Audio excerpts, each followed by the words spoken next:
Aruba seems like GD paradise, buddy. That's why the Beach Boys started that song with it. I once saw Keanu Reeves there, speaking of action movies. Happy St. Patrick's Day. Here's why you suck at business. Maybe my head is 95% forehead. Okay.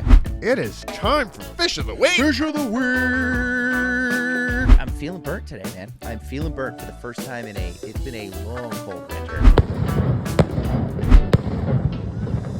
For about 3 months now, I've had this team of tweens and senior citizens working at, quite honestly, below minimum wage in shifts around the clock, just processing these things. Okay. We take 50% of the profits to purchase more, and then we take the other 50% to raise money to have the actual office space rental. Okay. So we can lease that. Once we get the lease for the office, then we can just really turn up production, and that's how we're going to make our first $1 million doing scratch-off lottery tickets. I'm never one to throw shade at a business idea, and that's going to keep going on. This is a winner, dude. Thank you. Thank you. I would put a quarter right on your little belly for this one, bud. Scratchy it off, yeah. You know what? Actually, Chip, we already started recording. Oh, hey. What up, burnt ones? This is the number one tropical travel comedy podcast on the planet, the Sunburnt Podcast. We are the Uno. We're number one, Thomas. It became official. We're literally starting year number 2 of this journey. It was made official last week. Still not confirmed if there are any bigger than us on the dark web. Well, that's the thing about the dark web, Chip. You don't know. You don't know if there's any podcast dedicated to comedy and tropical travel on the dark web. None that I've seen so far. So that's good news. Yeah, and a step beyond that is a black hole. And we really don't know what kind of podcasts are going on in there. It is a force so dense that not even light itself can escape, Chip, much less a podcast. I think I've been a guest on some of those podcasts before. Absolutely. This is the Sunburnt Podcast. To my right, as always, you know him from Netflix. You know him from his stand-up special, Move Closer. It's Philadelphia's own Chip Chantry. And over here to my left is Emmy Award-winning producer and writer. He puts the Iran in I ran a 5K this Thanksgiving in Waikiki, Mr. Thomas O'Brien. Yeah, I did, baby. Look at him. Yeah, He's got his medal. He wears that. From what I understand, he showers with it. It has not left his person since November 27th of 2025. Is that right? Yeah, and if you don't believe me, take a whiff. You're going to hit notes of Irish Spring and a off-brand coconut shampoo I get from Target. It smells like metal is what it does. By the way, speaking of running 5Ks, did you see the LA Marathon? It happened in your town. Did you see the end of the Los Angeles Marathon? I was nearly part of the end of the Los Angeles Marathon. You've ramped up your running. Is that what you're saying? No. I got caught in traffic right at the end of it. I didn't see anything that happened, but as a true athlete, my wife and I and the baby were going to eat at Din Tai Fung. Chip, you familiar with Din Tai Fung? I mean, I am now. Tell me all. Tell me all about it. It's at the Century City Mall, which is one of the nicest malls on the planet. Do you want to take a guess? The only thing that I know, or at least that I think about when I hear Century City? 100 years. 1 century. The time period. No, I think of a specific movie. Do you want to guess the movie? Oh, it's got to be the Christmas one. Is it a Christmas one or is it not a Christmas one? What is it? It's Nakatomi Plaza. I know what you're talking about. It's Nakatomi Plaza. Why is it not coming to Bruce Willis, Die Hard, yeah. Die Hard. I think I'm just out of my Die era, dude. I'm just so full of life, so full of positive vibes. I couldn't even conjure the word, Chip. You're living soft is what you're saying. Yeah, I'm a Pillsbury doughboy. Yeah, you are. Hardness-wise. Yeah, me too. I'm getting there. And I will say I've never been, and I want to get back to your restaurant for a second. Yeah. This started with marathons, then we went to restaurants. Now we're talking about action movies. I mean, that's just the breakneck speed of this podcast, and I appreciate it. I just want to say that I've never really been an action movie guy. Not really my thing. It's like, okay, I'll take a car chase every once in a while, maybe a shootout at the OK Corral. Uh-huh. But man, Die Hard, I can watch that. Yeah, Die Hard's sick, dude. Anytime. I used to have a buddy who would rent out a room in Nakatomi Plaza, the building that it was shot in, the building that it's represented on screen, and throw his Christmas party there every year for his company. Come on. It was sick. It was That's sick. They'd give Die Hard tours of it. It was a lot of fun. So now we're going to reverse Russian nesting doll this story. So we're going to go back from Die Hard. We're going back to Century City. We're going back to Din Tai Fung. Excellent dumplings. First place I ever had dumplings and truly understood what it's about. I also believe it's the number one for 2025, number one, like however they rate how popular restaurants are in terms of like how much money is spent there. The number one in money spent volume restaurant on the planet. No way. They do big business. I once saw Keanu Reeves there, speaking of action movies. Keanu Reeves action movies like Parenthood, My Own Private Idaho. Bill and Ted's Excellent Adventure. So, okay, was it like packed with people? The traffic was untenable, Chip, especially when you got a kid. Like, you got a couple of hours to be out of the house. Right. And we're pulling up to this place we think is going to be 15 minutes away, and we spent 25 minutes in traffic, and we just see all these people tired, limping, wearing medals. Some might even say bigger than this one, bigger than a 5K turkey trot from Waikiki. And yeah, dude, we just got caught in the mix. But once we got inside the parking garage, all of the people were kind of clearing out. It was like literally the end of the marathon was at the cross streets of this mall. I had no idea what we were driving into.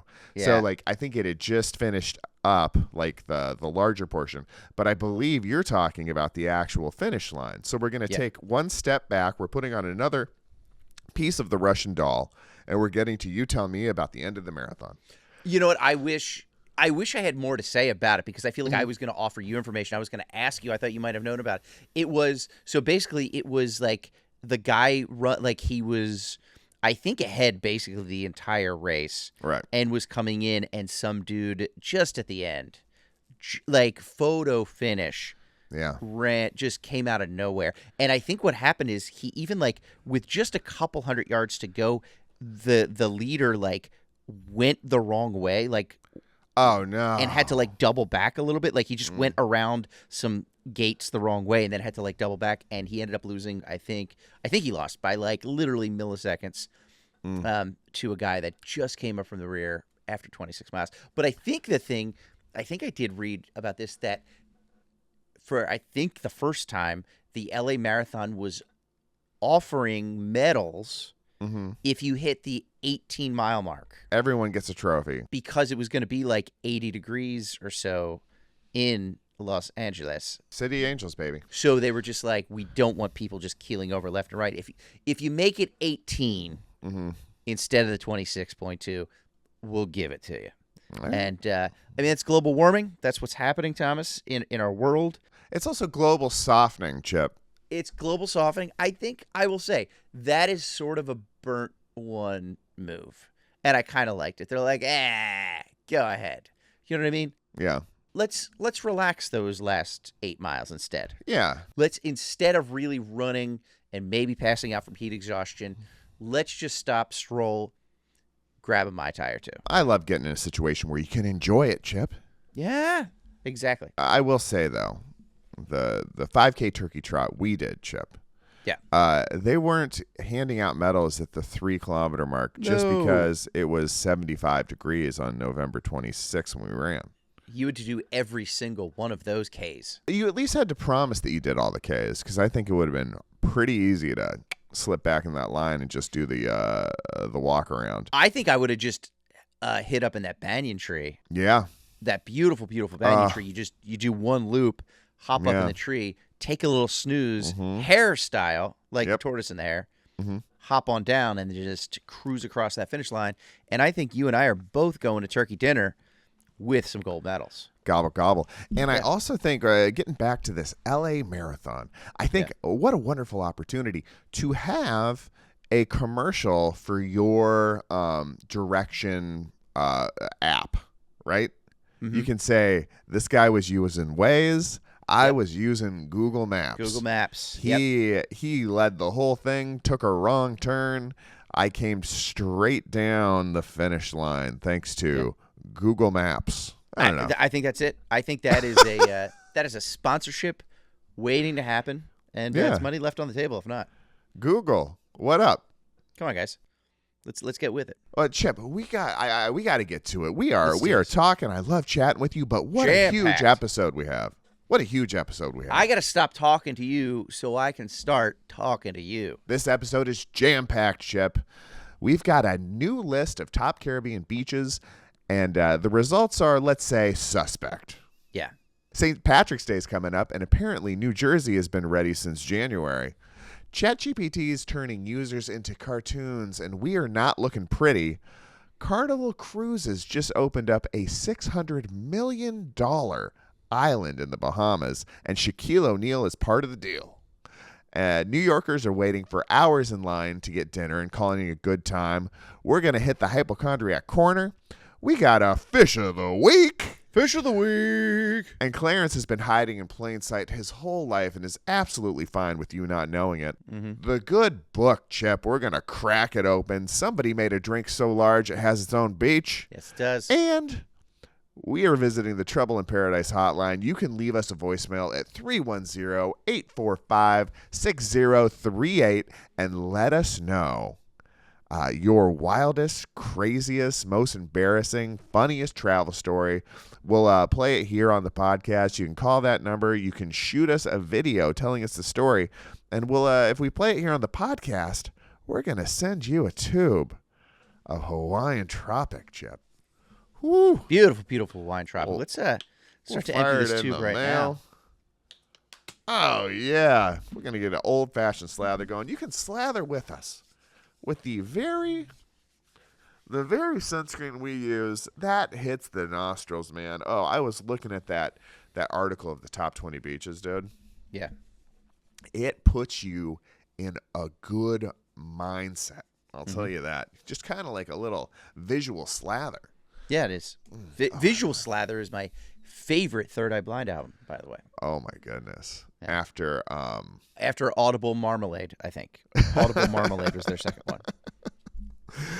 They're all about the senses. It's a sensory really band. Mm-hmm. All right, everybody. This is the Sunburnt Podcast. We talk about comedy and tropical travel, the #1 tropical travel comedy podcast on the planet. If you think those two things should go together, stay tuned. Front desk. Hi, this is Mr. Chantry in room 308. I'm going to need about a half dozen drop cloths sent to the room. I don't believe we have. Why do you need drop cloths? Look, I'm getting ready for the St. Patrick's Day parade, and these donkeys are getting spooked by the paint rollers. So if you want green paint all over your room, we'll send the cloths right up. Chip! Thomas! Buddy, episode 53 of the Sunburnt Podcast. Big time. The weather is feeling mighty fine. I know you're having a big week in Philly. The temperature's turned, baby. Dude, Sunday morning, woke up. I was at a wedding out in the suburbs, but we got a hotel room. It was about an hour outside the city, so we got a hotel room for the weekend. Little chilly the day of the wedding, and then woke up the next day to go to the brunch and didn't need a jacket for the first time in months. Spring had sprung. It sprang all over, baby. And yesterday in Philadelphia, I was walking around in shorts and a T-shirt. It was Franklin and I, the dog. We went for a nice long walk. He knew what time it was. He was like, "This is we're doing this," and we were out for about an hour. It was great. So yeah, I had a great time. And the wife and I walked down to the diner last night, like we do. We haven't done that in quite a while, and had a great time there. So yeah, I was telling you, I'm feeling burnt today, man. I'm feeling burnt for the first time it's been a long, cold winter. But as the Beatles once said, "Hey Jude, here comes the sun." Oh yeah, dude. Hey Jude, look at the sun. By that fool on the hill. Yeah, I mean, one thing's clear. Jude didn't understand weather. Jude, don't touch the sun. Just let it be.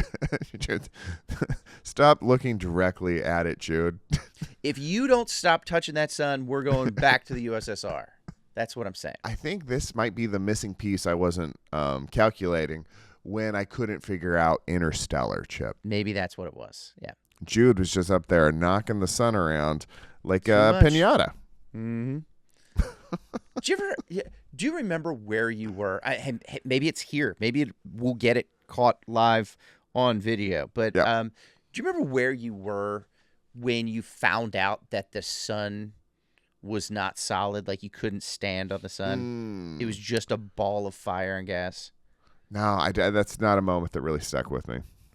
I don't remember exactly where I was, but I just remember being shocked and a little disappointed. Just a little bit. It's like, oh, you can't get up there and walk around? Mm-hmm. If we could get a vehicle up there, it's just a glop of energy and I think nougat is what the official term is. Yeah. But you must have been so excited when you realized that the moon was exactly that. Yeah. A place you could get up there and kick rocks, baby. It's just green cheese all over the place. That's all it is. And that man up there. Did you hear that's where Musk is pivoting to? Pivoting from Mars to the moon? Really? I did not know that. Because it's doable. Yeah. I mean, we've done it.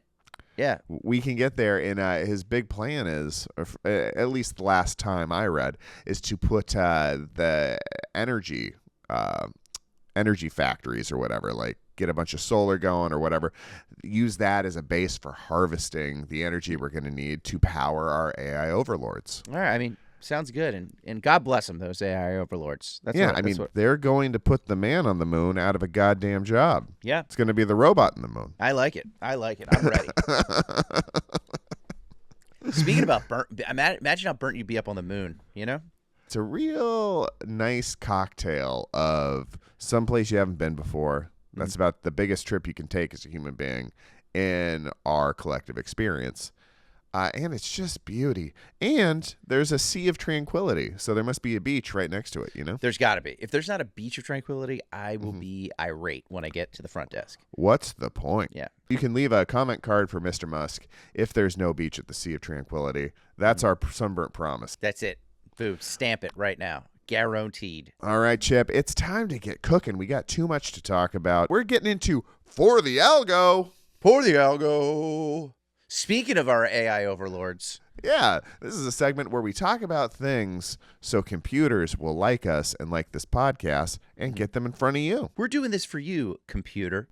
Yeah. First thing up, Travel and Leisure just dropped a list of the 20 best beaches in the Caribbean and Bahamas just in time to plan that spring break 2026 trip, Chip. Where are we going? What are they listing? Here's 3 that caught my eye because they didn't really list them. Because I say Caribbean, you say Caribbean. Yeah. It's tomato, right? Let's call the whole thing off. A beach is a beach is a beach is a beach. But not according to this. Not according to this article. They all have pirates. Oh, that's true. Let's be clear here. They kind of phoned in the rankings. Okay. It's like it said it's going to be the 20 best beaches, but they really just kind of gave them their own subheadings, like the best tourist destination beach. Oh, okay. Like the best beach to propose, the best food beach. Yes. The best. Ooh, food beach. I'd go to food beach. Yeah. Go to food beach right now. I could use like a breakfast beach burrito. Oh, that'd be great. Best tourist destination, Pig Beach in Big Major K, the Bahamas. Okay. Have you seen Pig Beach before? I've heard of it. Are there actual pigs there? There's so many pigs there, and you can swim with them in that crystal clear water, dude. I love it. And pigs are pretty good swimmers too, I believe. Yeah. Yeah, no, they can kick some laps in your face. One of my brother-in-laws, he went there. And they give you little apples. You can feed the little piggies in the water, dude. They'll come right up to you, eat a little apple out of your hands. Isn't that nice? Yeah, I mean, what? Okay, and again, I'm sure they were probably just there, but who is the guy that was like, all right, we got beaches, all right? Yeah. What do we got? We got frisbees, we got boogie boarding, and then it's like, let's get an ice cream man there. Let's build a carnival on a walk made of boards. Yeah. And they've done all of that. And then they're just like, we got to reinvent the wheel here. I got it, pigs. No, I think it literally was created as a tourist attraction. Just to bring them there's over. just how do we differentiate? Every island's got island stuff. What if it was just a really misguided entrepreneur, developer that was just called it Pig Beach because it's have you seen the people who frequent this shore? Look at these pigs. Just grotesque pig people. Pig people are just ugh, Oh, you going down to Pig Beach? Look at them. And it's like, yeah, that's no way to treat the people who are frequenting your resort, sir. If you need workout motivation to get it tight before your next trip, before the summer comes, just trying to avoid being the person who gets the beach you're standing on to be named Pig Beach. That's pretty strong motivation where I come from, Chip. It's like the opposite of Muscle Beach. It is the opposite of Muscle Beach. Also, Arnold Schwarzenegger in the news. Yesterday, he did kind of like an event where he showed up at one of his Arnold Schwarzenegger, like, I don't know if it was for his app or a book he's doing or whatever, but dude is looking his age finally. Is he?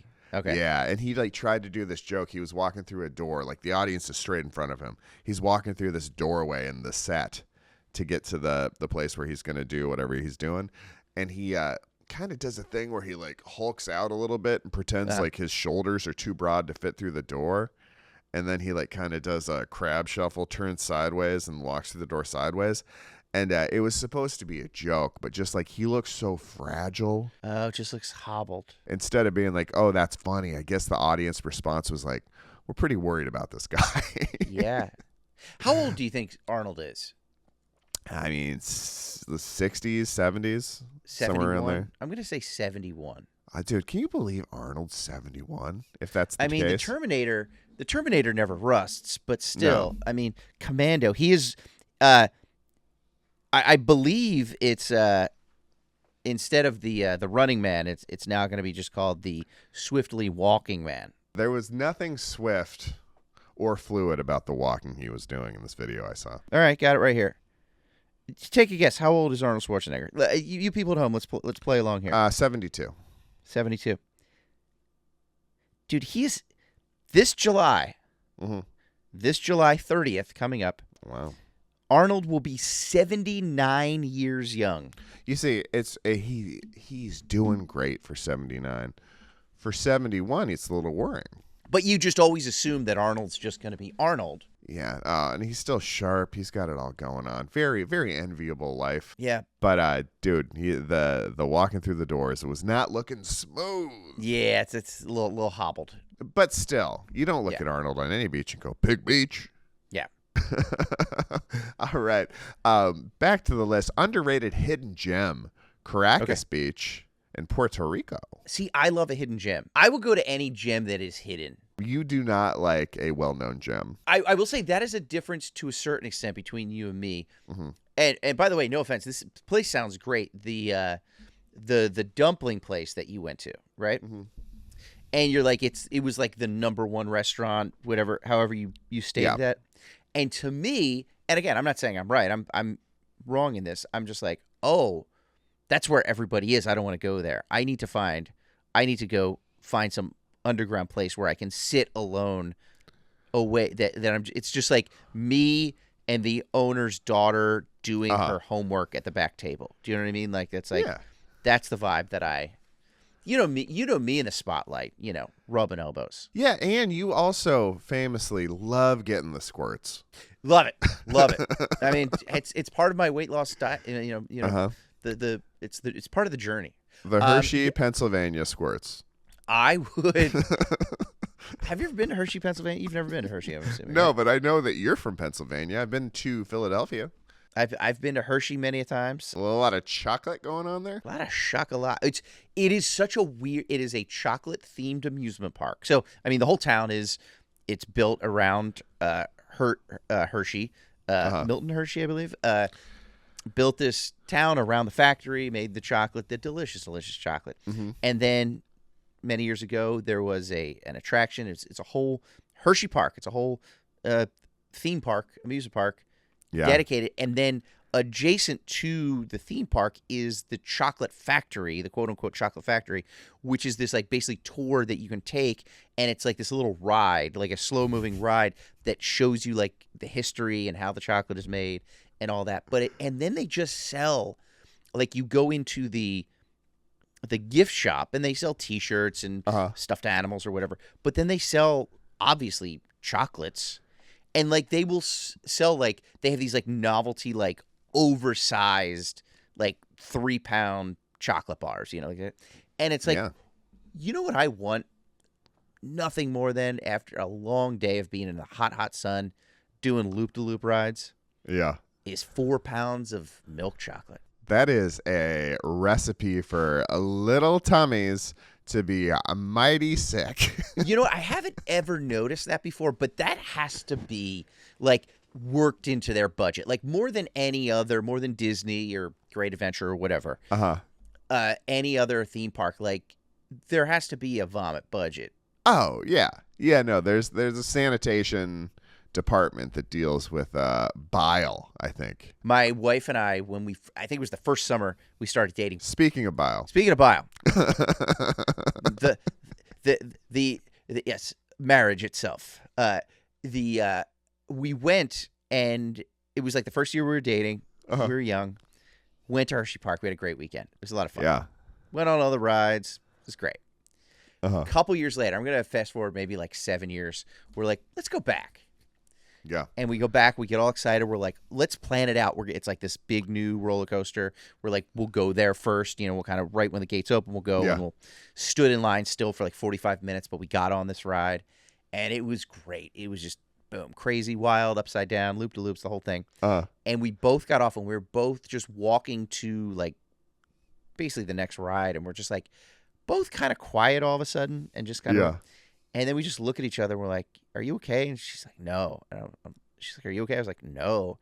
And just we hit that age, I think, of, like, they say at a certain point, I guess it's the fluid in your inner ear that controls your balance turns to dust. It just turns to dust, and we were just dizzy the rest of the day. We did not go on the only other ride we went on the entire day was the monorail. Yeah. We rode around on the monorail, and then the rest of the day we just walked around and enjoyed ourselves, but didn't go on any more rides because we're just like, I guess we have aged out of this. We cannot do it anymore. I went partway down that journey. Here we have Six Flags Magic Mountain, one of the best roller coaster parks on the planet. And if you're a local, you can get what they call a thrill pass. At least you could 10, 15 years ago when I was a new comedian coming onto the scene. And me and all my friends were like, broke. So we could get these passes for real cheap. And then, like, if somebody would drive you there, you like a free day of events. Yeah. So we'd go on all these roller coasters and just loved it. And like year 4 or 5 of having the Thrill Pass, had my Thrill Pass crew, just a bunch of bros. We'd go to Magic Mountain and not spend money and ride these roller coasters. It was fantastic. And I remember we got on the Batman ride. This just like real tight. It wasn't on the normal roller coaster circuit for us. It's kind of like off to the side a little bit, a sleeper roller coaster, and we got on there, and I came off being like, I don't think I can do this anymore. I don't think I have any more coasters left in me potentially, because I remember being a child. I remember being 16 years old and my uncle taking me to Six Flags Magic Mountain and him riding that roller coaster, and it was the last roller coaster he ever rode. It's like the Widowmaker of the O'Briens. It is. So I put that in my noggin, and I was like, maybe it's just this roller coaster. Maybe this is just turning and cranking too fast, too hard. Maybe the other ones I'm still good with. Chip, I got back on that horse. It turns out the other ones I'm still good with.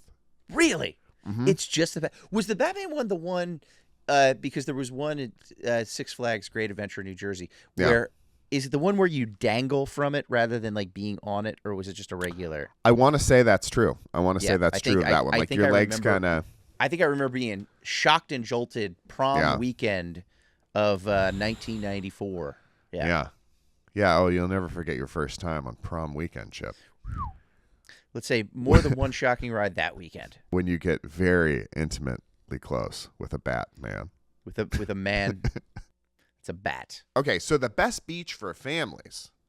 Flamingo Beach in Aruba, Chip. Aruba seems like a GD paradise, buddy. That is on the list. That's why the Beach Boys started that song with it. It wasn't just alphabetical. First in the alphabet, also first in their hearts, potentially. Yeah. I think that's what's going on. But talk about someplace we're circling eventually for the In Paradise tour. Yeah, I don't want to tip our whatever you tip It's not our hats. Well, we're certainly not tipping servers. We're done with that. God, could you imagine? Imagine that. We're done with tipping service workers. We're just a couple Steve Buscemi's over here. Uh-huh. Not to malign Steve Buscemi. Steve Buscemi's character in Reservoir Dogs. A couple of Steve Buscemi. Yes, Buscemis. Buscemis. That sounds like Irish. Buscemis. Yeah. St. Patrick's Day is coming up. We're going to talk about that in a minute. Bring a sheepdog. Yeah. Do you think I bet you Steve Buscemi is an extra good tipper. Like, he has to be extra good because that character was sort of, defining character for him. And then, so I think he has to, I would assume most actors, hopefully out of the goodness of their hearts, if they're well-to-do, they are tipping well. But I feel like he has to go a little bit above and beyond. Yeah. Yeah. Especially in this town. Like, the server to actor pipeline is healthy historically in this town. Not a lot of people are making the jump these days. Right. But, growing up, coming up, like you had to take care of those servers because they were going to end up as the younger co-star with you sooner or later. Could you imagine? And if you stiffed them, you're going to have a little bad blood on set. And also just people run their mouths, buddy. They talk about poor tippers. Yeah. So here's the thing. We've got this list of beaches. We said it's suspect up in the T's. Yeah. Who's putting together this list? And how do you make the top 20? It's got to be so arbitrary, Chip. Can you think of, just for you personally, much less you suggesting to the world, your favorite 3 beaches of all time? I mean, that'd be a tough thing to do, I think, I think I would have to give each one a subcategory. What if you could not give a subcategory? Just give me 3 of your favorite beaches of all time. Hit me with it. Okay, I'm going to say Sea Isle in New Jersey. Okay. I'm going to go off on a limb. The Rocky Beach on the coast of Maine. Love it. And then obviously you got to go Waikiki. I mean, there you go, buddy. We overlap by one. I'm going Waikiki. I'm going Manhattan Beach. I was going to say Manhattan Beach. That was my guess for it. Yep. And then North Shore Oahu. Yeah. There's many in there, but I don't want to name any. They don't like it when you name the individual beaches because people go looking. Yeah. That's it for the top 20 beaches in the Caribbean, Bahamas. You said, who do you think is putting these lists together? I'm going to say right now, I think I know. Pigs. I think a pig wrote this. Yeah. How else does Pig Beach get to be number 1? You know what they say? Pigs are very intelligent. Yeah. And they're good with listicles. And you're talking about disgusting people, not the animal, right? Yes. Yes, these pigs. Yeah, these vacation pigs. Remember when I wanted the show to be Vacation Pigs? Vacation pigs, yeah. We are not cruising. I'm having a good time, but boy, we're one for the algo in. Yeah, one. All right, buddy. St. Patrick's Day is coming up.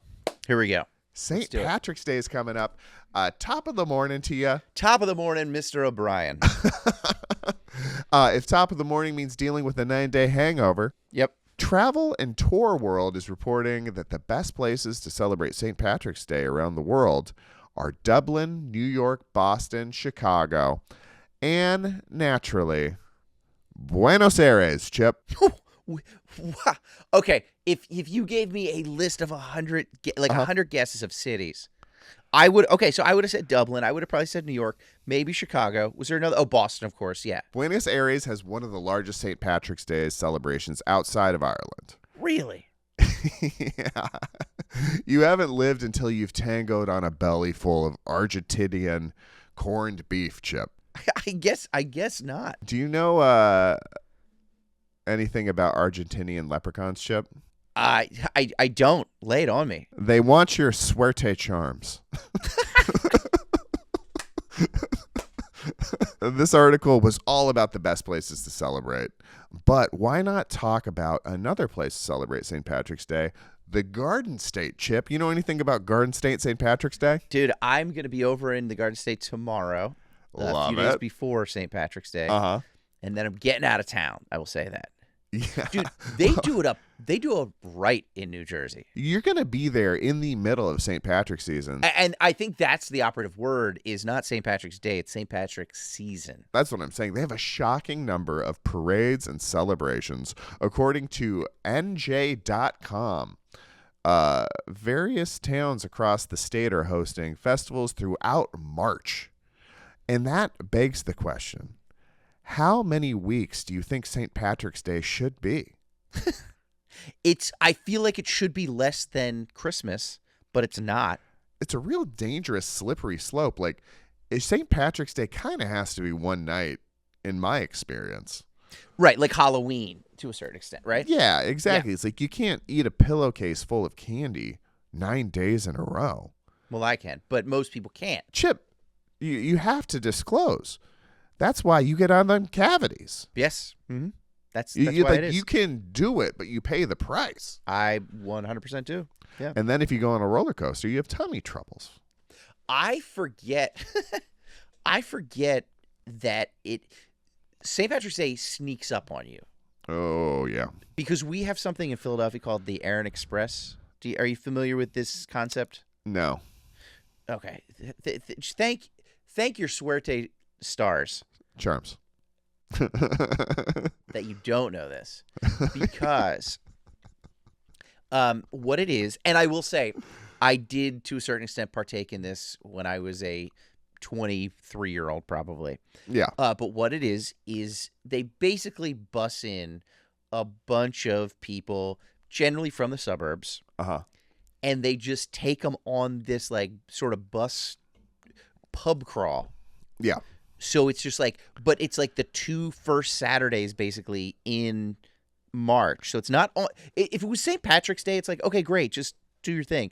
Yeah. But it's the I want to say 2 Saturdays before St. Patrick's Day, and they just take these people from the suburbs and they just go hog wild. Speaking of pigs, my gosh, just hog wild, just vomiting, fighting, passing out. It's just it's crazy. I've written extensively on it online about my dislike of the Erin Express, as a lot of people have. It's because it's craziness. The thing that I posted a few weeks ago was that I said that I think the last stop on every Erin Express should just be an Army recruiting center. Just get them in the pipeline and get them out of here. Yeah. Yeah. No, I mean, maybe they'd be good with a little discipline, you know? Maybe that's what it is. Get them turned around. But New Jersey is like it's like every day of the month they got something going on for St. Patrick's Day. Apparently they do, man. And hats off to them. I think it's fun. It's at least it's festive. Yeah. It's celebrating a good time. Like, go for it. You have our blessings, New Jersey. Yes. Stay burnt, Nueve Jersey. Suerte Jersey. Lucky Jersey. Lucky Jersey. All right, Chip. ChatGPT is now roasting its users. Oh. If you put a picture of yourself into ChatGPT and ask it to make a couple of tweaks, it kind of is learning facts about you. It learns little nuggets about you as you use it, as you use its massive AI mind. Mm-hmm. It kind of is picking up things. And if you ask it to do a caricature of you, it will use things it knows about you, perceived insecurities, to spit back out a photo of you that might look innocuous to other people, but it has figured out what you don't like about you and puts it right in your face. They're really coming for us. They're coming for our bodies and our souls. Buddy. They really are. What do you think your picture would look like if you gave it that prompt? Maybe I'm holding a broken pickleball paddle. Right. Maybe my head is 95% forehead. Okay. Maybe my nose is the other 5% of my face. Mm-hmm. And maybe I'm like wearing a barrel with inside-out pockets, and it is presenting to the world like I am poor and have no assets. Maybe that's it. I get you. I think. I don't know. What about you, Chip? What's your worst case scenario? What's it? Yeah. What could it single out on you and be like, this is gonna get this guy's goat? I think it would just basically be a 7th grade version of me. Doing a pre-algebra problem in math class with an erection. Do you know what I mean? Like that. I think that's the preteen version of Chip Chantry, doing a stand-up comedy set to an empty room with an erection, and Yeah. there is a camera in the corner live streaming it to the internet. I think you just nailed my worst nightmare. I think that's it. I think that would be the caricature. All right. And now that I say this, we've hit our 3 erection word limit for the episode. We did. Congratulations. Woo! Yeah. Ding, ding, ding, ding, ding, ding, ding. Boing. Yo, boing, swing. There, I did. I just threw in a swing. Can I throw a swing in? Yeah. That doesn't go over the limit, does it? Lil Wayne's World style. You can swing here all you want. Dude, speaking of like AI roasting, I came up with this idea. I had this fun idea to myself to come up with a little business where you could give me $5. Okay. Share your buddy's LinkedIn profile. Okay. And then you would get emailed back a very professional looking assessment of their LinkedIn profile. Okay. And it just roasts it, dude. So there's really no constructive criticism. No, it's all constructive. But like I have them say it in the most offensive way possible, but straightforward. Okay. It's direct. Yeah. And not like I worked with it for like a couple of hours. I built the whole program. Like it works. Yeah. I just like instructed it on how to give these points, but like to put a sharp edge on them instead of a dull edge. Yeah. And it just reads as so offensive. And I also put a couple of things in there. Like the profile picture gets absolutely roasted. Not allowed to be above a 4 out of 10. And okay, good. All you do is take what they were obviously trying to do, call that out, and then say it's bad. I think there is something to be said for that. I think there is something to be said for humiliating somebody out of a bad behavior. Well, if it's a bad behavior, I started to get into all these ethical dilemmas. It's like ChatGPT roasting. It's like it's indiscriminate. And it's like the reason I thought it would be funny on paper, and I knew this going in, is because it's so personal. Your LinkedIn profile is this. You're telling the world this is who I am business-wise. These are my passions in life. This is what I studied all for years to do. Yeah. This is what I present myself as. This is how I see myself to a large extent and how I'm presenting myself, and I want you to see me this way. This is the most polished turd that I have out there. Exactly. And I was thinking, it was funny to me how insulting it would be unprompted for your friend to have bought you like this evaluation. Mm-hmm. So I ran it on a buddy of mine who like I run a lot of like business ideas. He's like a very so successful, so smart when it comes to these things, but he also like is a dude. Like he gets dude businesses and like has really thrived in those places. So I was like, I called him and I was like, can I run something by you? I had this idea. I made this thing. It generates it. Like people, it doesn't cost that much money. It's almost instantaneous. They just need to like, I came up with a real frictionless way for people to upload the photos. Yeah. And he was like, it sounds mean. He's like, I don't know that I would do it to my friends. And I was like, yeah. And I was like, I actually did it for you. Do you want to see it? Oh, no. Do you want to see it? And he was like, yeah, sure. And we like took a look through it. And like, he's so successful and like accomplished. It does not matter. But like, and he didn't flinch. He didn't bat an eye. But like later on in the day, I was just like, did I really just like torch this guy's LinkedIn to him while I'm pitching my stupid business idea? This very successful gentleman's LinkedIn. That's the thing. I in my head I was like, he's so successful, this won't matter, or at least that's the perception, and it's like easy to see that this isn't one of the more vulnerable people. Meanwhile, he's just at home crying in the fetal position, eating a 3-pound Hershey bar. He said a couple of times when he was like listening to or reading through the feedback, he's like, this is true, but I did this on purpose. And I'm just like, yeah, of course you did. Your thing, it's good. Yes. But like what the program does is takes what it knows you tried to do and say that's bad. So yeah. The gift he got for helping me validate if this business was a business was for me to torch his. Like, I could have showed him my LinkedIn. Right. I think that's the way to go. Yeah. Yeah. No crap. Just like, Happy St. Patrick's Day. Here's why you suck at business. And that's why you're doing a tropical comedy podcast with me. Chip, the #1 tropical comedy number podcast one, on the planet. Mm-hmm. You're Netflix's Chip Chantry. Yeah. You're Emmy award-winning producer Thomas O'Brien. And I mean, we do tropical trips where we bring comedy to travelers and locals alike. I can't wait to go to Pig Beach. Any beach this guy's on, with all 8 nips out. Yep. My Speedo. Yep. Woo, Pig Beach. Pig Beach in it, baby.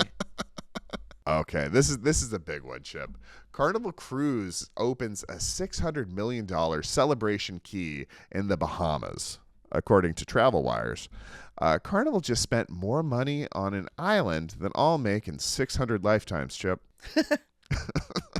$38,000. $38,000 with interest over time. Still not going to catch up. Carnival Cruise Lines, along with their chief fun officer, Shaquille O'Neal. You knew Shaq got in this business. Shaq's the CFO now? He's the chief fun officer of Carnival Cruise Line. I hope that Shaq has business cards that say Carnival Cruise Line CFO. I'm sure he does. But, like, I get it.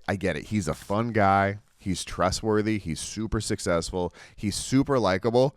Yeah. If I know Shaquille O'Neal is going to take a dump on a boat, I'm not getting on that boat.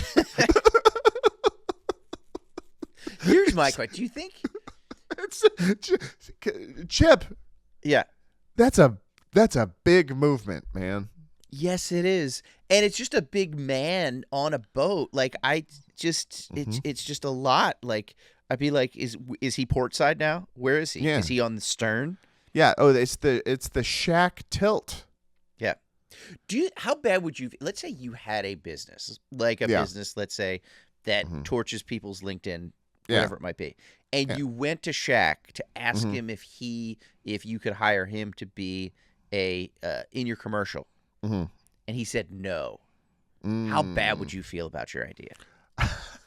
I think Bill Burr, I don't know if he put it on anything. I heard he has a bit about Shaquille O'Neal, and he was just like, I realized this guy was overextended when I was watching TV at 4 a.m, and Shaquille O'Neal shows up on the screen and is like, do you think you're paying too much for printer ink? And then at some point he calls him a 7'2" whore.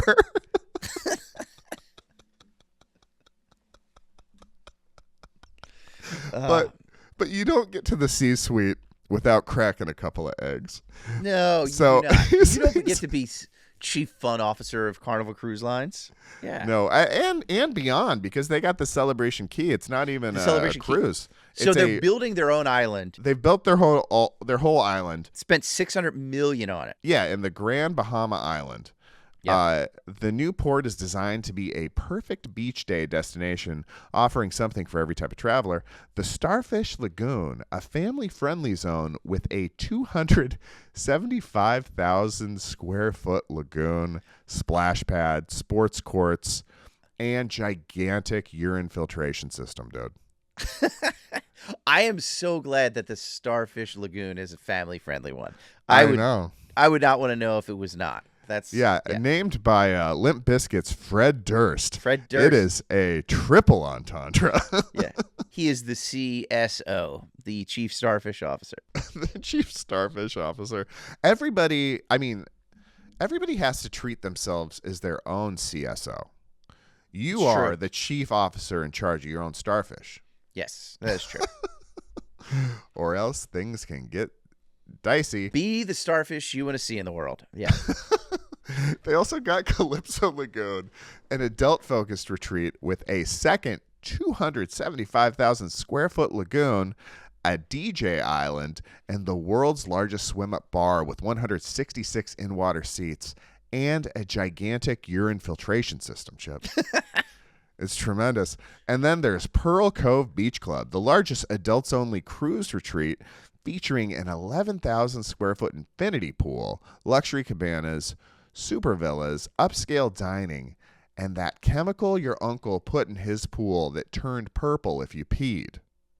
So you got to watch out on Pearl Cove Beach Club. They really know what they're doing. They do. And they didn't spring for the filtration. Would have been nice, but I think 3 would have. I mean, we're talking about a $650 million project. You got the purple dye, though. That's okay. So Celebration Key is expected to host over 2 million guests annually at launch, with capacity projected to double to 4 million by 2028. I wonder if they need a comedy island. Ooh, yeah. I mean, no urine jokes, though.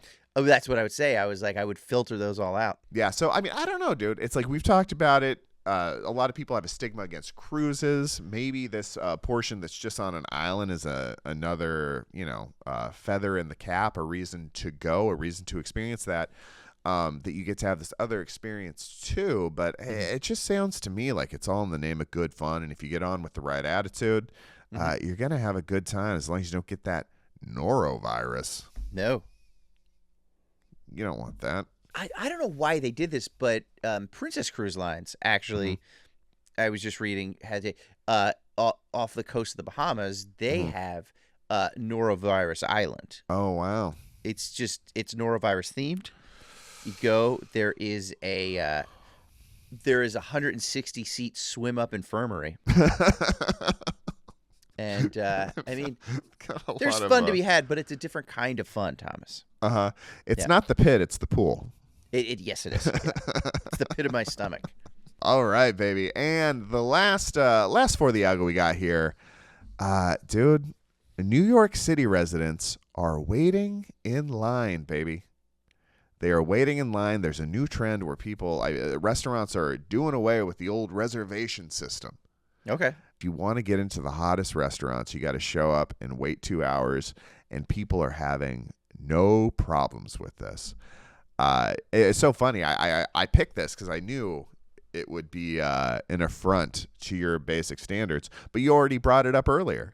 Right. When we were talking about Din Tai Fung. So people are down with this. They're excited about this. I don't know if they're excited about it, but they have no other choice, and they're willing to play along. Yeah, well, it's true. I guess so, yeah. Din Tai Fung, there's different locations for it, but the one at Century City, you can't do reservations, and I've never had a wait time of less than an hour and a half. Really? Mm-hmm. But so it's at this nice mall. You put your time in when you get there. Yeah. Oh, and then you walk just around the shop. mall. You do whatever you're going to do anyways. Oh, and then that's great. They send you a text when it's time to walk over, and you just do it. That's great. I love that idea. But there's a couple of restaurants that I would butcher the name. It was in Venice. Me and my wife tried to go. McDonald's. I knew it was Irish, but they do have a limited amount of reservations, a very small number, and then everybody else just has to wait in line, and the line is 2 hours long every time, and you cannot do the put your name in thing. You kind of have to hang out, and you just go on. It's on this little the beach is here, and then there's a little side street, and the restaurant's up here, and this whole side street is just full of people waiting to get into that restaurant. I will say, I'm thinking the last time I waited for a table at a restaurant was at Monkey Pod, I think. Oh, really? In Waikiki, right? Yeah. Monkey Pod. Yeah. But they did offer. First of all, there was sort of a shopping area. It was the hotel shopping area. So there was that, and then there was the beach that I could just hang out on the beach. Yeah. And basically watch the sunset. I remember we did a little Sunburnt photo shoot. We did. Waiting for it right there on the beach. And then we got both of our number 3 ranked Mai Tais in Waikiki, the Monkey Pod Mai Tai with the Lilikoi foam. And we also had probably the best taco I've ever had, ever have. Hands down. The hands bulgogi taco. Yeah. Just and it was, get it. And it was worth the wait. Pod, and baby. the wait was very pleasant. Okay, let me ask you this. And you're not allowed to say Monkey Pod. I guess you could. But is there another waiting experience for a restaurant that was the most enjoyable? Because I actually have one. What it would be neck and neck with Monkey Pod, but is there another waiting experience that you've had that you actually enjoyed? The waiting was the gift. Yeah. I'm having a hard time pulling. You tell yours. I'll keep thinking on it. When my wife and I were on our honeymoon, we went down south, and one of the places we stopped was Savannah, Georgia.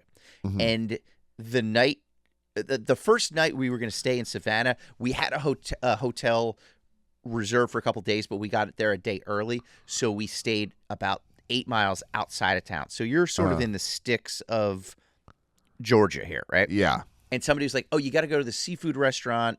It's like we were literally staying at like a Super 8 or whatever, right? And they're like, by a Walmart. And they're like, "Oh, there's a seafood restaurant. You got to check it out." And it's this big seafood. We go, and it's just kind of in the middle of nowhere, and pickup trucks everywhere. It's this like giant, like warehouse-looking place. And we're like, "Oh, this is." Again, we're not in for the fancy, but like we're like, "This is. Do we belong here? Like this is a little rough." We walk in, and it was actually you would like it. Bunch of burnt ones in there, Thomas. Oh, I love it. I love it. Just kind of tropical themed. You're in Savannah, Georgia, but it's sort of this indoor-outdoor kind of place. Seafood themed. Like I'm like, okay, we're into this. There's a big bar. Got it. But the woman was like, oh yeah, it'll be about I think she said a 30 to 40 minute wait. And again, we're just like, we could just literally go to Pizza Hut or something like that. Like we're not waiting. She's like, you could go to the bar. She's like, there's a little deck out back. And we're like, okay. We're here. Yeah. We get a drink. We each get a Corona, I think. And we go out to the back deck, and there is this little lake out there, this like man-made pond that had baby alligators swimming around. What?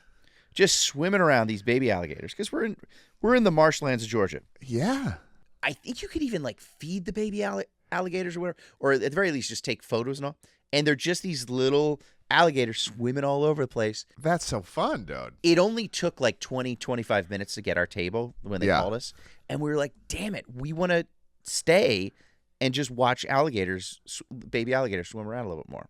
And it was the most enjoyable wait for a table I ever had. And then, Thomas, one of the classiest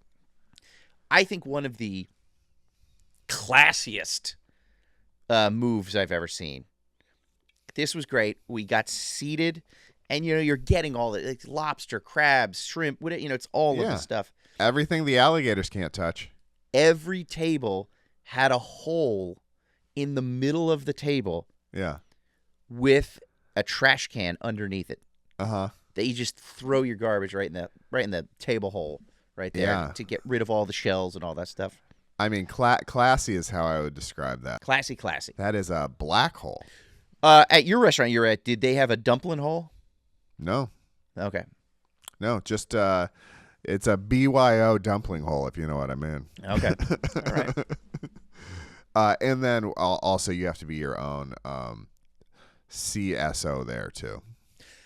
Well, I mean, Shaq can't do it all. That's where you're wrong. He's a 7'2" whore. Yes. According to Bill Burr. All right, buddy. Now it's time for the Hypochondriac Corner. Hypochondriac Corner. We keep it moving, buddy. Chip and I both famously hypochondriacs. Yeah. And weekly, if there's something to update you on, we update you in the Hypochondriac Corner.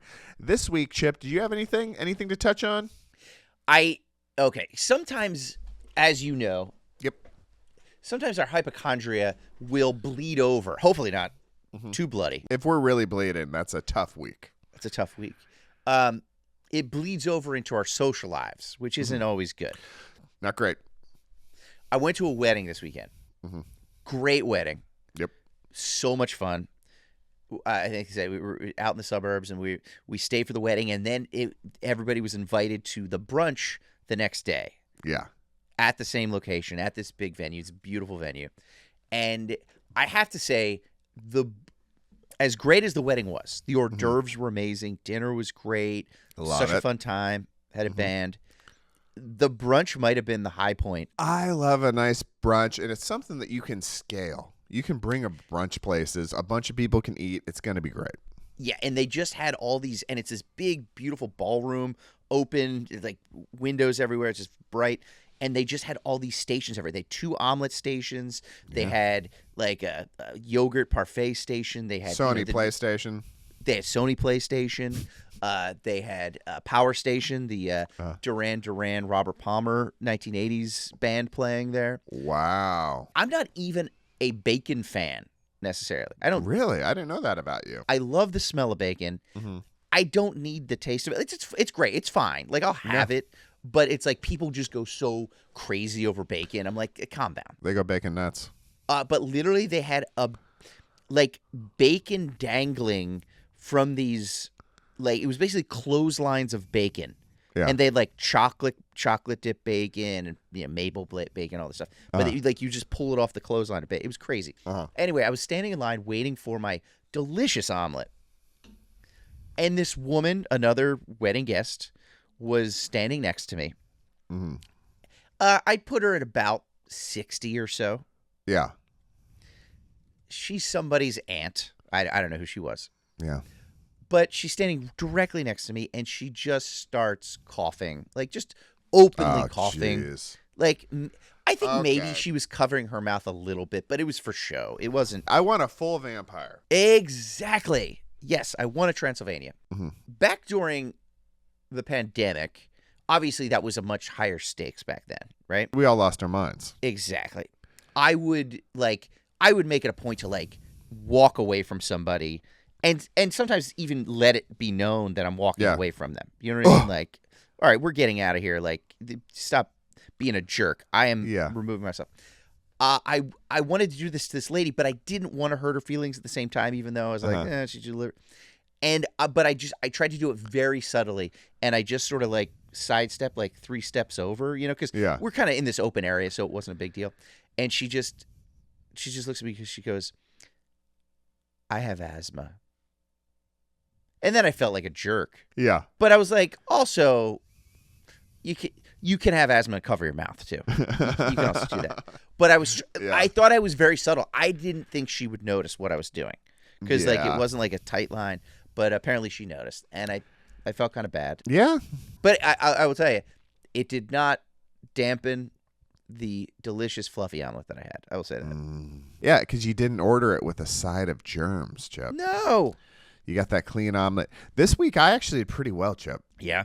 And it's weird. It's like I was actually sick. I was pretty sick. I was down for the count 1 or 2 days this week. Yeah. And it's what's going around.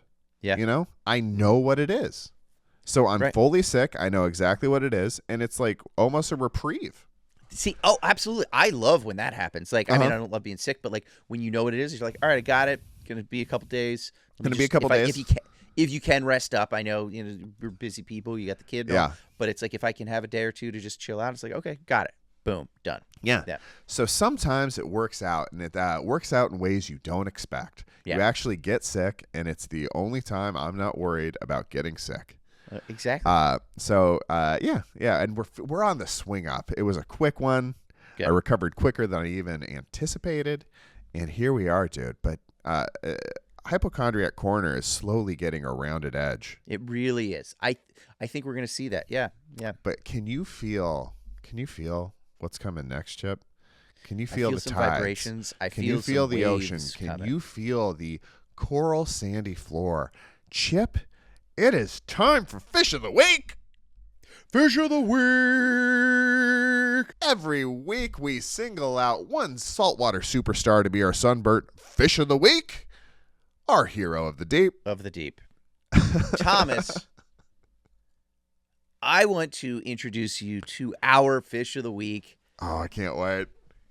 Clarence, the Hawaiian scorpion fish. Oh, that's a scary looking dude. Check out this bad boy. For those of you who can't see it, and just to give you an audio with the visual, Thomas, let me describe Clarence, the Hawaiian scorpion fish, to you. You got to hear about this thing.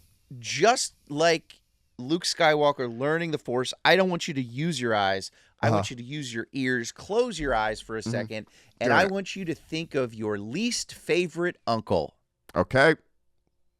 That's Clarence. That's him right there. Clarence is grizzled, old-looking, hardly moves, and is just a big jerk. What a sourpuss, dude. I mean, in the best possible way. I love this curmudgeon. And that's what we love about him. Clarence lives solely in Hawaii, on the coral reefs of Hawaii. Can't beat that. Would put him in a good mood. Yeah, cheer up, Clarence. There's worse things. No. He doesn't like that. His body is covered with what looks like algae. It's these like little conical things that just look like growths and algae, and then actually real algae starts just growing over him, so he blends into the reef that he's hanging out on. Oh, okay? Nice. He's like if Jim Henson saw the first mock-up for Oscar the Grouch and was like, he's got to be more sad and racist. That's what I do. He does kind of have a vibe about him. And Clarence would come out, okay? Not only does he have that algae-looking stuff and actual algae all over him, camouflaging himself, he is covered with tons of these poisonous, venomous spines all over his body. Oh, he's a bad boy, Chip. You're a bad boy, Clarence. He's bad to the bone, and those bones are filled with venom. And what happens is, so if you were out there walking around near the reefs of Hawaii, which you shouldn't be doing, you want to leave those reefs alone. We don't touch them reefs, Chip. Don't touch those reefs. If you stepped on Clarence and that little spine came through your little footsie, okay? Yeah.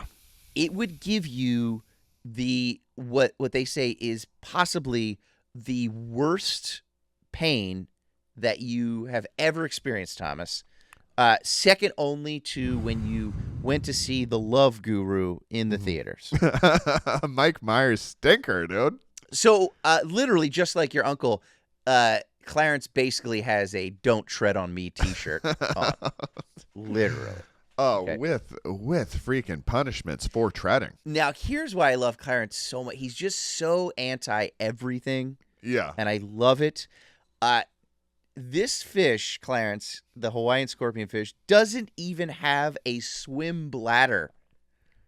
Okay, so most boned fish have this bladder that makes them float at the very least. Makes them lighter than water. They're lighter than water, and then they can swim around freely. He doesn't even have one of these. He just basically sinks the bottom. He is a rock with a mouth, basically. Yeah. And he doesn't care. He just chills down on the bottom. And here's the thing, barely swims.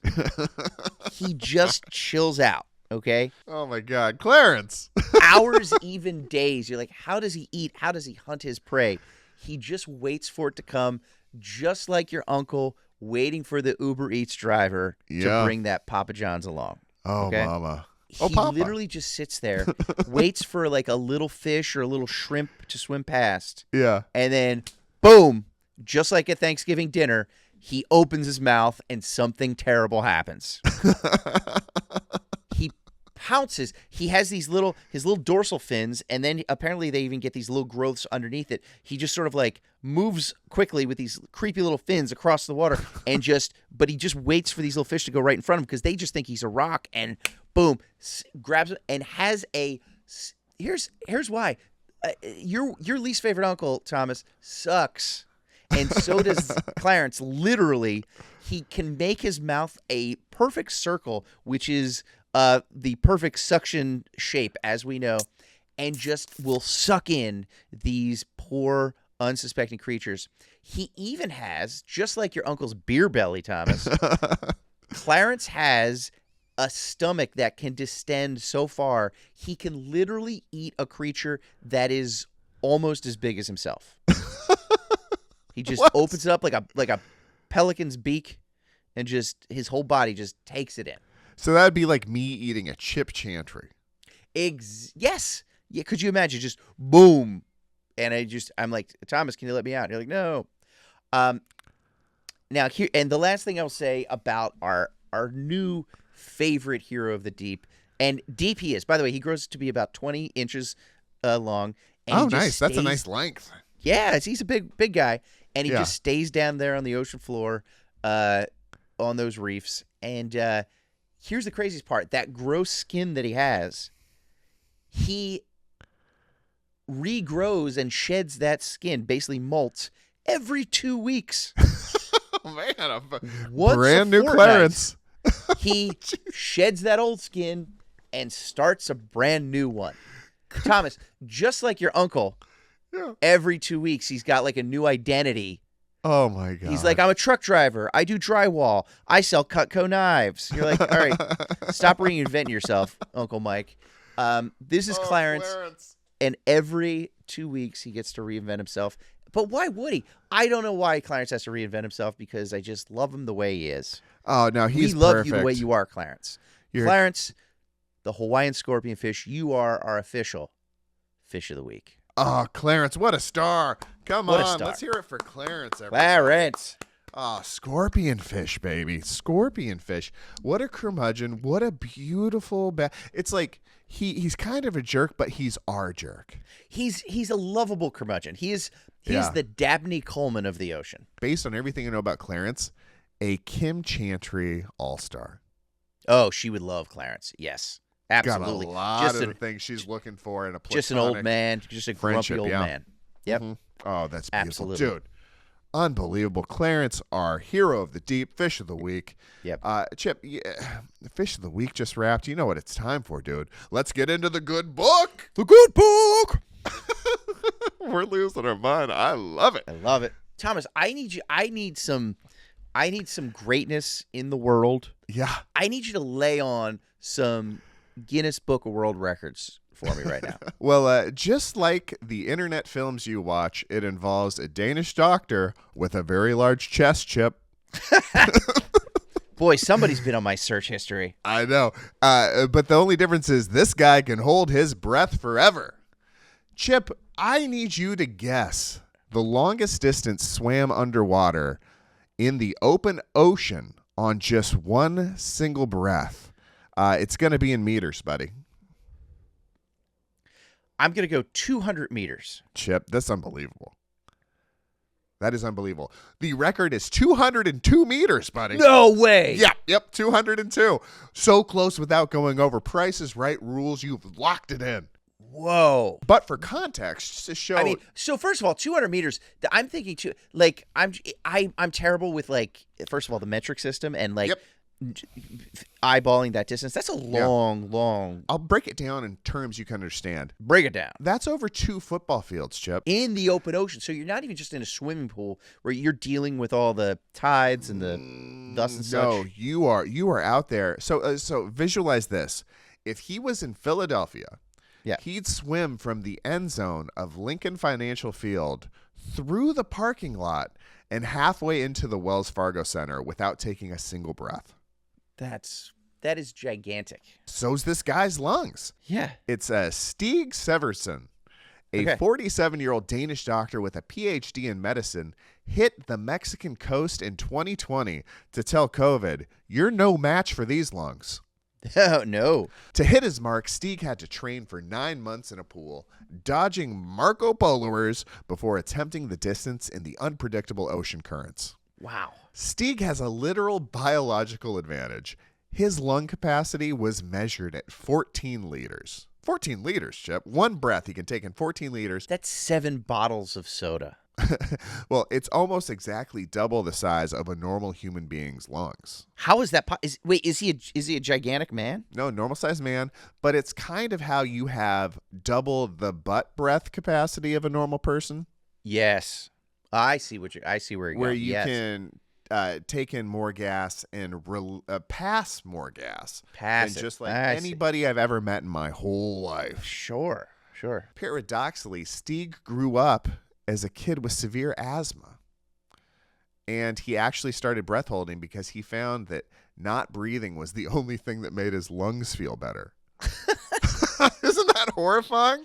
It's like a superhero origin story. It gave him this incredible power, but he had to go through some crap to get it. And where's he? He's from Denmark, right? Is that what he said? Yeah, just like your films. Just like your internet films. That's right. Despite being a literal superhuman medical doctor, Stig admits that every time he does this, he feels the exact same primal panic and burning desire to scream for his mommy that I feel when I watch that part in Titanic where the tail goes up and they both go down into the deep. And then, in that time when they're in the water, I always hold my breath, right? When I watch it on screen, I hold my breath to see if I could survive this. And it freaks me out, and I can never do it. They go way longer than you're comfortable with. But, he still feels that feeling. He just fights through it, baby. Good for him. And there is a persistent legend that Stig was actually conceived on a boat which he uses as scientific explanation for why he's more comfortable at 60 feet deep than he is at a Starbucks. I will say, good for him to be underwater trying to set a record, thinking about where his parents did it. Yeah. And like the old scientific saying goes, if this boat's a rockin', don't expect that baby to be full of riz. Congratulations, Stig. There is nothing awkward about the way you move through that water, buddy. Stig, dude. I am not holding my breath for a better record. I will say that. 202 meters, Chip. Wow. Underwater. One breath in the ocean, dude.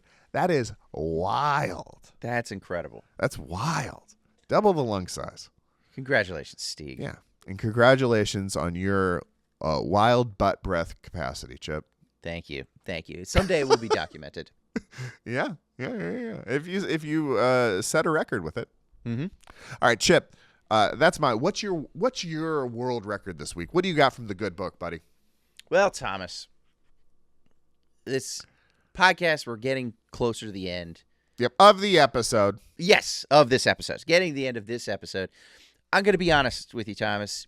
I think you're fading just a little bit. Oh, it's okay. totally understandable. You're Yep, a little fair. sleepy. You're That's a fair. little tired. We bring the energy this whole podcast. I have a pick-me-up for you right now to bring us That's what I'm across talking the about, finish Chip. line. I have the world's record for the world's largest iced latte. Oh, you know I love an iced latte. We used to get those all the time at the Bucks, baby. We used to get at the Bucks, and also my favorite coffee in Hawaii, the Honolulu Coffee Roasters, Hawaiian latte, iced Hawaiian latte. I can still taste that latte standing in that little little coffee shop in the Moana. Yeah. And I always get it with a little cookie. Oh, come on. Yeah, I know. The little cookie is great. Well, imagine if it was about 5,000 the size of that. That's 5,000 times the size. Dude, I am here for it. Tell me about this gigantic latte, Chip. All right, we're going back about 2 years. March 20th, 2024. We're taking it way back. Dunkin'. We're talking about Dunkin', not Dunkin' Donuts. Can't say Dunkin' Donuts anymore. No. Because it's just Dunkin'. Sure. Which I believe you have a few of those creeping up in Los Angeles right now. I just saw one the other day. I was coming back from Costco on Venice Boulevard.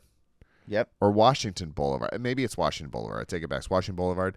Dunkin' Donuts. Nobody was in there. I literally. Really? Yeah, I was like, I wonder if they're in trouble on the West Coast because we drove by it. Like normally a coffee place, that kind of location, going to have a line around the block. I thought it might have been closed, Chip. I had to look in there to see if anybody was behind the desk. But, out here on the West Coast, people are a little more hesitant to get it a sweet and light, Mm-hmm. Well, you don't have to get a sweet and light. You can get a black But that's coffee how there. it comes. Yes, you have to tell them otherwise, or it Yes. comes sweet and light. Mm-hmm. I will say Dunkin' is one of my favorite coffees. Yeah. Because my palate is, I have a palate of an angry police sergeant. Like that's police precinct coffee that's exactly my type. Diner coffee, that's what I want. Dunkin'. 7-Eleven Naked Gun, shout out. It just tastes burnt. You know what I mean? That's I don't need anything fancy. Although I will say, the Hawaiian, the Moana. Yeah. Taking that one. That one. I'll take it all day. So anyway, let's get back to it. Dunkin' teamed up with celebrity chef and at the time 9-time world record champion. This guy's a celebrity chef, and he sets records all over the place. Nick DiGiovanni. Okay. They team up in Canton, Massachusetts, which, let's face it, it's basically Boston. Yeah. Because it's Dunkin'. It has to be, right? Uh-huh. So they're in Canton, Massachusetts to erect by the way, I just said erect for the fourth time. I hope that's all right. It. Yeah, no. We left the shun off, so we're good. Yeah, Let's that's keep the shun. going. We'll shun the shun. Okay, good. Uh-huh. They got together to erect a living shrine to caffeine. Okay? Yeah. This latte, what I like to call a heart attack in a tank, holds 276 gallons of chilled, unadulterated energy. 276 gallons. That's one beverage, Thomas. Holy cow. Imagine your production when we were working on our TV show, one of the TV shows out in LA, the last one we worked on. It was a Friday morning, you came in with a 276 gallon iced latte. Yeah. Yeah, Yeah, no, I mean, I was coming in with 30 ounces, which is significantly less It is significantly less than the 200 mark. Well, speaking of 200 30, gallon mark. speaking of 30, this beverage, this iced latte, Yeah. contains 3,200 shots of espresso. 3,200 shots. That is nuts, dude. Okay, that is equivalent, just to for the viewers, that is equivalent to 2 Monster Energy drinks. Yeah, dude, that's like doubling up on a Monster. It'd be insane. It's crazy. Okay, so 276 gallons. It had 3,200 shots of espresso, 100 gallons of milk. Okay, Yeah. and to put that in carton sense, that is 200 missing children of milk. My God. Then they throw in 1,200 pounds of ice. That's a lot of ice. That's one frozen water buffalo of ice. That is. That's what it is. Okay. It took a team of 20 people over 24 hours to make. Okay. Whew, how does that work with the ice, though? I mean, can you imagine the drive-through backup on that? Oh, my Right? gosh. Yeah, you'd be furious. Now, I will say it took them 20 people, 24 hours to make, but then once they were actually there on site and with everything, it only took about 15 minutes to actually assemble. create Okay, I got you. the giant drink, okay? This Dunkin', they put it in a Dunkin' cup with a lid and a giant straw. It was over 8 feet tall. Oh, Okay, this latte is over gosh. 8 feet tall. Okay, Shaquille O'Neal's looking up at this thing. he 100% is like, how can I, Oh, that's a big ice coffee. with this 8 foot tall cup?